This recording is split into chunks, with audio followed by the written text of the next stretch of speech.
reka ndabaramutse rero ndabaha akazi na karibu ndababwire ko ndabakunda cyane ndetse vyimva mutima abantu mwese mugo badukurikirana aho muherereye hose ndakunda kuvuga abari ngaha mu Burundi ndetse n'abari hanze y'u Burundi mwese nize ko mugenda mugira ibihe vyiza mwanze kuvyimva ko mazogera muri kakanya keza cyane aho tugira tuganire muri WhatsApp today n'umusubizo gwane kwinikomeye cyane ndetse no ku kintu abantu benshi dukunda kwirengagiza akandi mu vy'ukuri tugaruka tukanidoga twacirengagije akandi ari twe tuba twagikoze ndetse tuba twanagigizemwo uruhara kibazo rero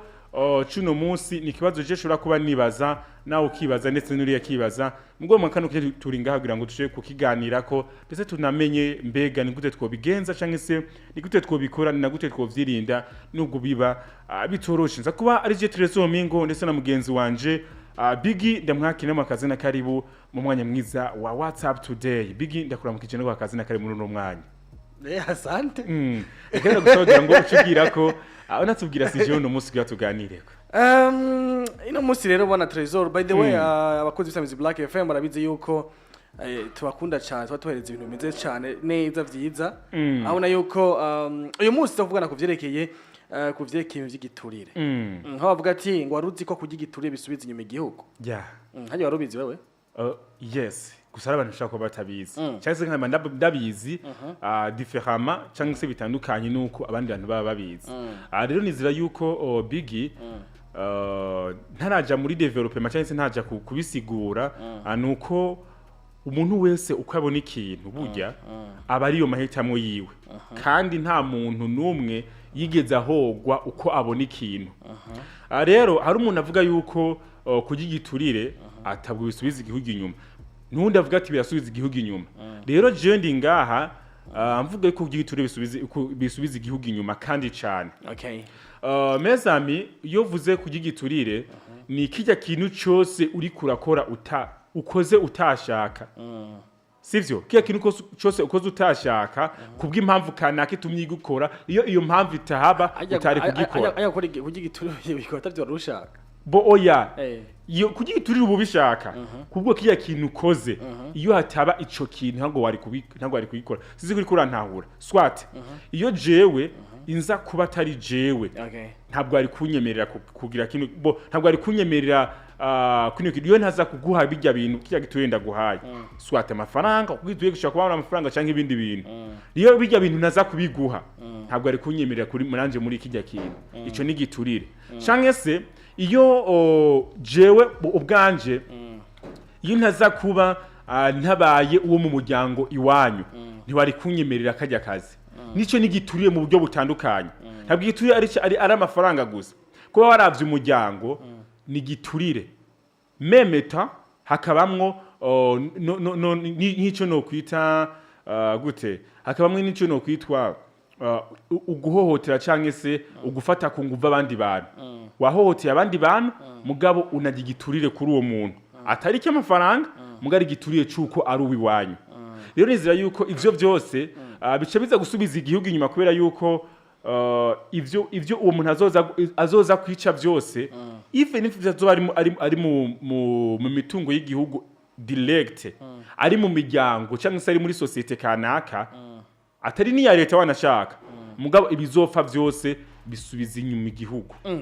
anyway je wazi kintu kimwe je dabo maze sigura ikintu kwazi kintu kugigiturire kwanza wagisigura nawe ko ngenda gifasha abandi bantu ndagenda gisigura ukundi ugana bagitawure neza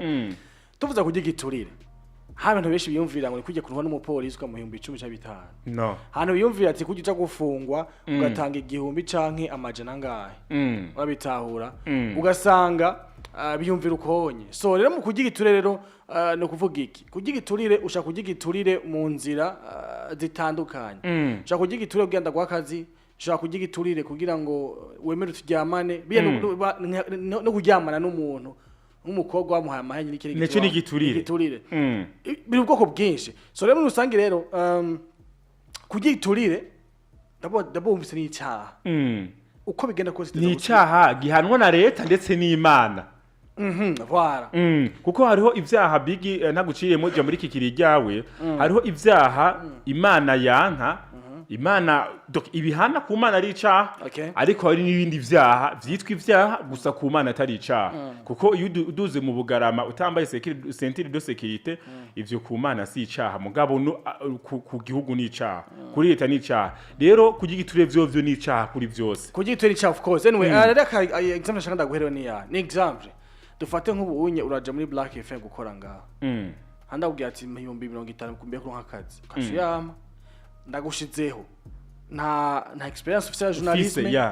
nta experience ufise ku kamera nko kwawe behari gusanga behari kira kimwe azaze no kwitwiza kamera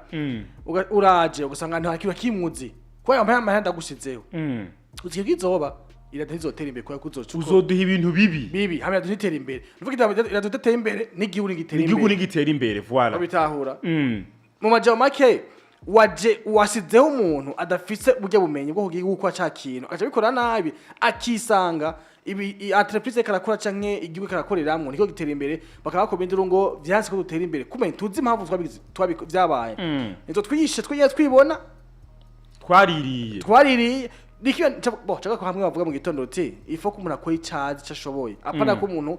bakubwira ngo urumva ngo kwira ngo papa wanje ngo ari mu deje dufate wa banki runaka cyo mbona ko waje kura muri banki ngo ukore muri banki no cyangwa umvise ko papa wawe ngo dufate ngo no mekanisye bizi ngo akomeye cyaragezweho ubera ko waje gukora imiduga wapi ifo ko ikintu wewe wiyumvamo nigo kizotera imbere bijye nicabazungu atushije cyambere nico cyambere umuzungu mwana apfutse kama myaka 5 4 10 aho nyene bariko ramuraba icakuru makuru umupira genda mu acamujana mu mupira muri academy nimba kunda basket muri basket nimba ukunda biharo mu biharo nimba ukunda gukora indege umva baba kubona mico gihe uzosanga umuntu wese akakora ikintu atahura yumva nta bintu byo gutanga igituriye ngo ndagwakaza bizaba bikihari kuko uraza gukora ikintu atahura ariko twe muri Afrika ikibazo tubihura naco usanga kwa dukora ivyo tutize ugasanga nakaye kazi ugiye ukaronke watanze amahera wacha gukora kwera nyine yanza dufise bwabo kire dufise canke kwa kudashaka gukora ivyo twize cyane dushoboye uke tubikora nabi cyo bisanga rero atatira mbere ya company kiraba rero company tateye imbere rero n'igihugu nigitera imbere ngo ntuzotanga amatax tuzigera kudeklara muri oberti ngo zero kwa haruko bavuga ngo harukuntu bavuga ngo wize comptability nkavyuze harukuntu baca baza kudeklara wewe izo siba ariko nize comptability nariko tabitene nibijera mu vy'ama oberti twabimenya ibintu vy'ama oberti kuko leki nabwo ko turakora ibintu tugize twize yasiti kura okay basi kumenya yuko iyo company maze umwaka ikora company maze yarahomvye deklara zero baradeklara yuko ata tax batanga Yoshitanga samire gusa. Yewe tanga ziya samire after that bakazoja kuraba yuko resulta y'undi mwaka izoba iri evori hama bakabaca gutanga tag. Urazi ma entreprise ngamo gihugu cy'u Burundi aza kudeklara zero ngena ngana. Hafi nk'ibice 70 by'ama entreprise dufite mu Burundi aja kudeklara zero. Ariko bigi tutitaye yuko baja kudeklara zero hariho n'amamoye menshi ama entreprise ngaha mu Burundi akoresha akanka gutanga ikori yakoresheje ajyamamoye kandi banashaka entreprise yarinjije mubwo akaba ari ubundi buryo kanaka bagiye baragira muri yo state sinza kuja ngaho cyane nshaka kuza mu kini cyahe kenshi ambasi dufate ziya za vrai za declare zero vy'ukuri kenshi biya vyasi ko zitera imbere akubwiye ko impamvu zidatera imbere ni ya mpamvu nakubwira ati bagiye gukurikira abakozi batabimerita atari nuze domaine zabo bakashabikora bakisanga ate ko barinjiza byo bituma rero entreprise itatera imbere n'igihugu ngizotera imbere igihugu nitwuma ku Igiturire ngo umuntu akora muri leta ngo haye ngo muri leta ngo haye deje kanaka ngo wo muri ntuzenya ngaha mu ntuze ya leta no hajya hano amadomene yose ukoramwo ahantu hose ukora bisaba yuko ukora watanze igiturire wishi igihugu ni wishi kandi ubwa uriyiciye ariko igihugu nigitatera imbere bwana bigi rero ntituzobaho neza nukuri kw'Imana wabona ugenda uridoga ngo ngaha mu Burundi dutera imbere cyangwa se ngo Burundi dutera tujima wumve yuko niba wumva Sonic Seras ariko avuga ngo gabanya igiturire mu abantu mugabanya igiturire wumve yuko niba wabona ariko araharanira kugwanya igiturire ntaba abari kubw'inyungu za twebwe twese abarundi bose bangaha mu Burundi n'abatabangaha mu Burundi abariko yagerageza guharanira kubona uburundi akuko ikintu cyambere cici igihugu ni giturire ahariho hose ukora haba muri leta cyangwa se mu ma privé igiturire mwumve yuko kirica ibintu rero igiturire kiri mu buryo bwishwe babwiye mugende mugabanye mu vy'ukuri aho hose uherereye wumve yuko niba ushaka ikintu cyo kugitera imbere ntuduzane wo kwa oncle ngo niwe wacu rikana muhakazi muri entreprise yawe uri we wisubije inyuma wo bwawe uzaye umuntu atavyazi zana umuntu wo hanze abizi uwo wiwanyu muronderera handi hano aho hari ivyo bintu azi utumuje kumusabirayo akazi mugabo reke kwica ibintu mu kuzana umuntu aba atavyo ashoboye mwako muravyumva rero Trezor Mingo ndetse na Bwana Bigi rero twari kumwe mu mwanya neza wa WhatsApp tuze ko turaganira tuvuga ko mbega ruzi ko kujya igiturire ushobora gusubiza igihugu inyuma mubwiye tuye muke muza mutwakura cyangwa mutwandikira mutubwira namwe uko muvyumva aho muherereye mbega murazi yuko ivyo bintu bisubiza igihugu inyuma